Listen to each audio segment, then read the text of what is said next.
Estimado docente, en esta oportunidad vamos a poner el trabajo de filosofía del derecho, el informe del caso Toledo. En este trabajo se trabaja con dos personas, mi persona Yanine María Espíritu Romero y el compañero Jaime Villanueva Reyes. Vamos a iniciar con la parte del contexto del caso. Principalmente vamos a hablar de Alejandro Toledo Celestino Manrique, que nació el 28 de marzo de 1946 en Cabana, en la provincia de Pallasca, en el departamento de Ancash. Fue producto de un matrimonio de personas oriundas del lugar, campesinos. Tuvo 16 hermanos. Fue el primer presidente de origen indígena. Fue presidente entre los años 2021 y 2026. Y en el año de 1994 anunció su creación de su organización política, Perú Posible, y asimismo su candidatura a la presidencia, que en primera vuelta ganó la presidencia un 8 de abril de 2001, que obtuvo la mayor cantidad de votos.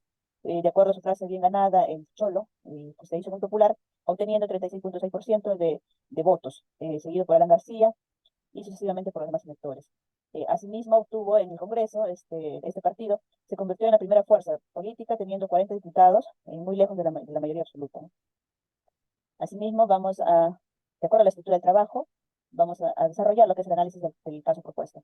En este caso estamos trabajando el caso de corrupción en el proyecto de Interoceánica Perú-Brasil. La carretera interoceánica de que une Perú con Brasil inició su construcción en el 2005.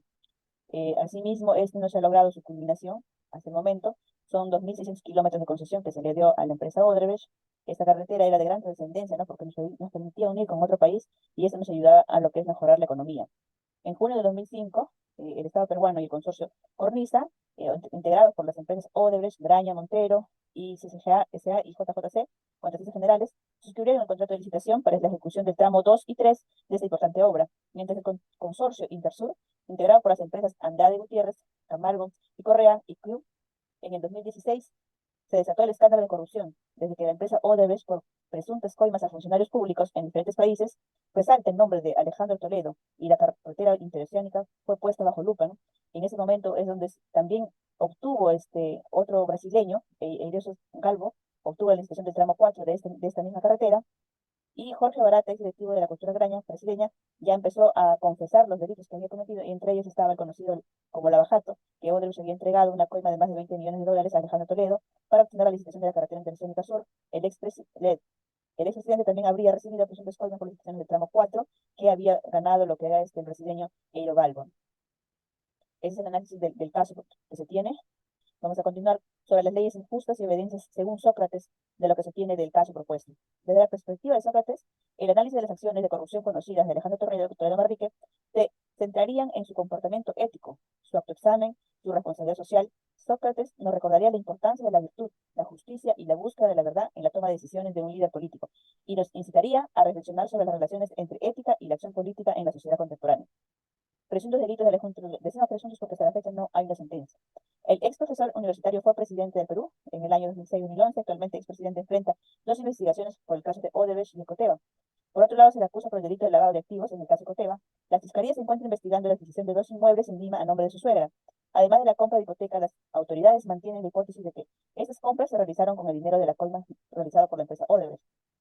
Si analizamos la coyuntura actual del recién extraditado expresidente de la República, el doctor Alejandro Toledo Manrique, sancionar como máximo representante del país fue totalmente contrapuesto con los principios que nos daba Sócrates. Evadió la justicia, comprometió a sus familiares y amigos y es catalogado como uno de los presidentes más corruptos de América Latina.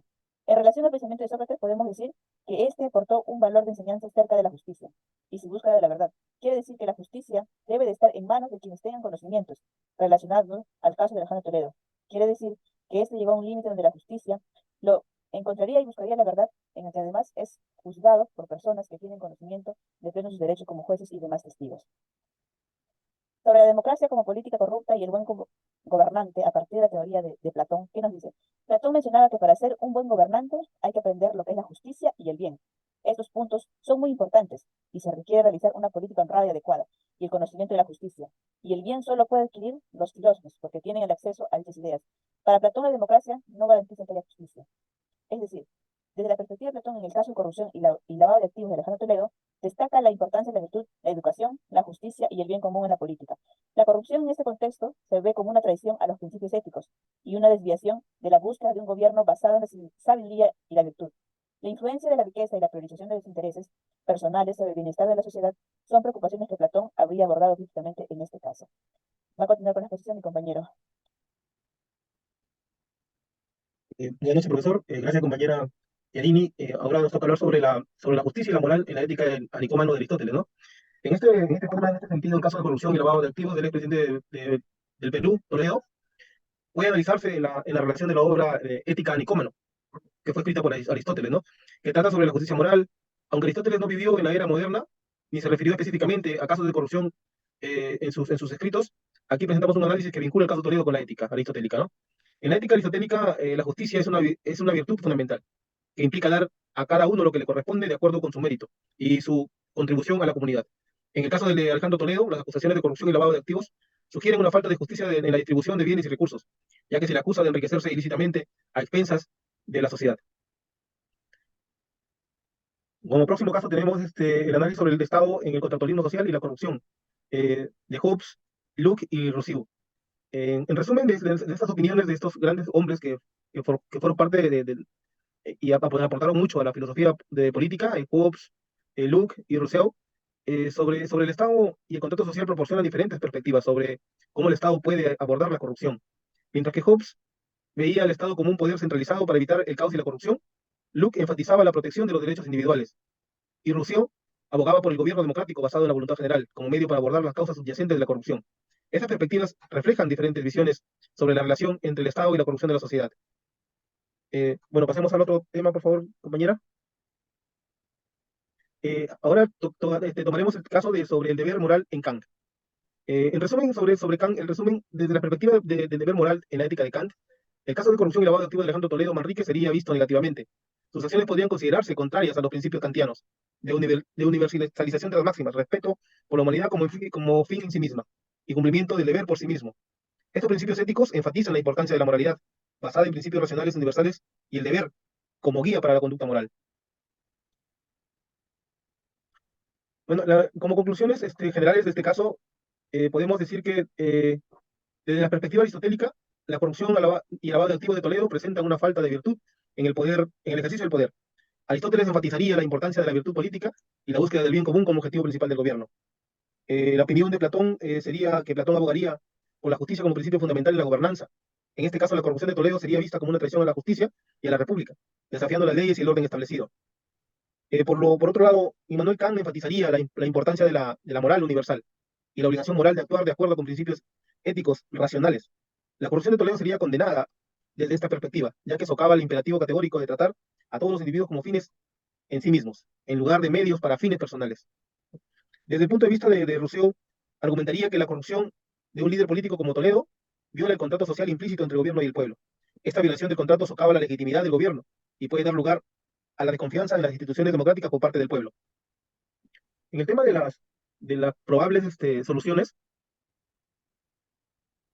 eh, hemos considerado la siguiente, ¿no? Lo primero, nuestro enfoque sería abordar el caso de lavado de activos de Alejandro Toledo siguiendo el proceso y el marco legal peruano, ¿no? Eso sería la primera opción. Lo primero sería garantizar una investigación exhaustiva y transparente del caso.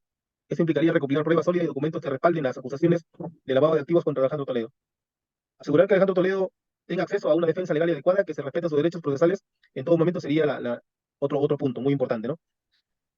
También asegurar un proceso legal justo y equitativo, donde se presenten pruebas de manera objetiva y se respeten los procedimientos legales y las garantías de debida diligencia. Un punto más sería, dado que este caso es de importancia internacional, se debería coordinar con otras jurisdicciones en caso de que haya aspectos transnacionales relacionados con el lavado de activos. Por último, como segundo punto de vista de solución desde el punto de vista moral, eh, en primer lugar es esencial reconocer que la corrupción es una violación grave a la ética y a la moral. El expresidente Toledo y cualquier otro individuo involucrado deben asumir la responsabilidad personal de sus acciones y admitir la gravedad de sus actos. También, para avanzar moralmente, se debe alentar a quienes han cometido actos de corrupción a que muestren su sincero arrepentimiento y busquen reparar el daño causado. Esto podría incluir la devolución de los fondos malversados del erario público y la colaboración total con las investigaciones. En resumen, desde una perspectiva moral, la solución al caso de corrupción de Alejandro Toledo implica la responsabilidad personal, el arrepentimiento, la transparencia, la rendición de cuentas, reformas institucionales, educación y participación ciudadana. Estas medidas no solo buscan castigar a los culpables, sino también crear una cultura de integridad y ética en la política para prevenir futuros casos de corrupción. Eso ha sido nuestro aporte en este caso, profesor. Eh, Gracias, compañera Yarini, por trabajar, por el trabajo juntos. Gracias, profesor. Y hasta otra próxima oportunidad. Muchas gracias. Muchas gracias, señora.